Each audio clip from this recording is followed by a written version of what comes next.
जय शिवराय। मी पांडुरंग कदम। आज आपण आहोत पोलीस स्टेशनच्या बाजूला आणि हे आमचे सर्व मराठा बांधव आहेत। त्यांच्यावरती वेगवेगळ्या केसेस दाखल झालेल्या आहेत। म्हणजे यांनी काय चोरी, डाका, दरोडा असं काही केलेलं नाहीये।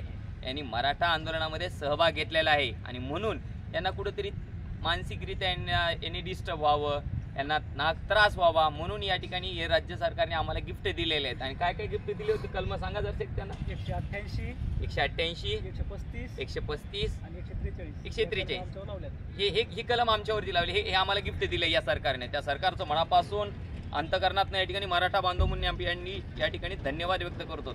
या सरकारला एवढं सांगायचंय की आमचे भाऊ आहेत, शेतातलं काम सोडून या ठिकाणी इथं आलेले आहेत। आम्ही काय डाका टाकलाय, चोरी केली, काहीच नाही केले। आम्ही रस्ता रोको सारखे या ठिकाणी रस्ता रोको सारखं जे आंदोलन आहे ते संविधानिक मार्गाने पार पाडण्याचं या ठिकाणी आम्ही काम केलेलं आहे आणि आमच्या रस्ता रोकोमुळे कोणाला त्रास सुद्धा या ठिकाणी झालेला नाहीये।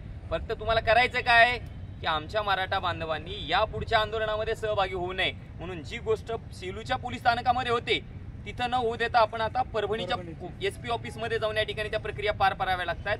तर सरकारला विनंती आहे, असे गुन्हे घ्यायला आम्ही या ठिकाणी तयार आहोत, परंतु आमचा आंदोलनाचा मार्ग या ठिकाणी आम्ही बदलायला तयार नाहीत। तर हे मराठे यापुढे ही आंदोलन या ठिकाणी त्यांच्या पद्धतीने या ठिकाणी चालूच ठेवणार आहेत। सरकारला मात्र वेळ आल्यानंतर या ठिकाणी तुम्ही जितका आम्हाला त्रास दिलेला आहे तितक्याच तो जो त्रास आहे तो आम्ही आमच्या योग्य त्यावेळी या ठिकाणी निश्चितच व्यक्त करण्याचा प्रयत्न करू।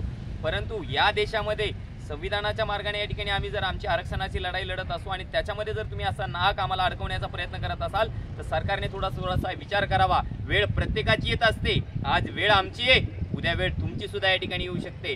परंतु या ठिकाणी आमच्या जरा थोडा विचार करा। एक माणूस म्हणून या देशाचे नागरिकच आहेत आम्ही काय पाकिस्तान, नायजेरिया, युगांडा, घाना, आफ्रिका या देशातले लोक नाहीत। याच महाराष्ट्रातले, याच भारतामधले या ठिकाणी आम्ही नागरिक आहोत आणि या देशाचे नागरिक म्हणून सुद्धा आम्हाला काही हक्क आणि अधिकार आहेत त्यावरती सुद्धा मात्र या ठिकाणी तुम्ही आम्हाला दाबण्याचा या ठिकाणी प्रयत्न करत आहात। परंतु या मराठ्यांचा आवाज आहे, हा आवाज बुलंद राहील। तुम्ही कितीही गुन्हे दाखल करण्याचा प्रयत्न करा, आम्हाला काही फरक पडणार नाही।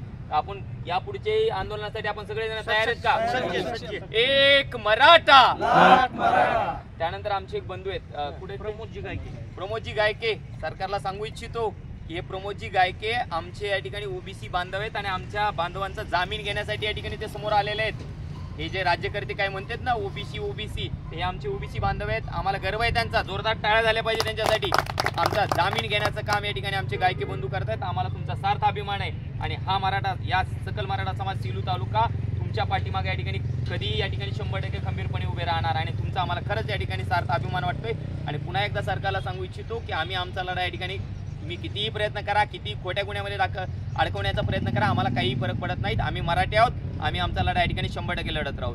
एक मराठा। छत्रपती शिवाजी महाराज की जय, छत्रपती संभाजी महाराज की जय, जय जिजाऊ। मनोज जरांगे पाटील तुम आगे बढ़ो, हम तुम्हारे साथ हैं। मनोज जरांगे पाटील तुम आगे बढ़ो, हम तुम्हारे साथ हैं। धन्यवाद।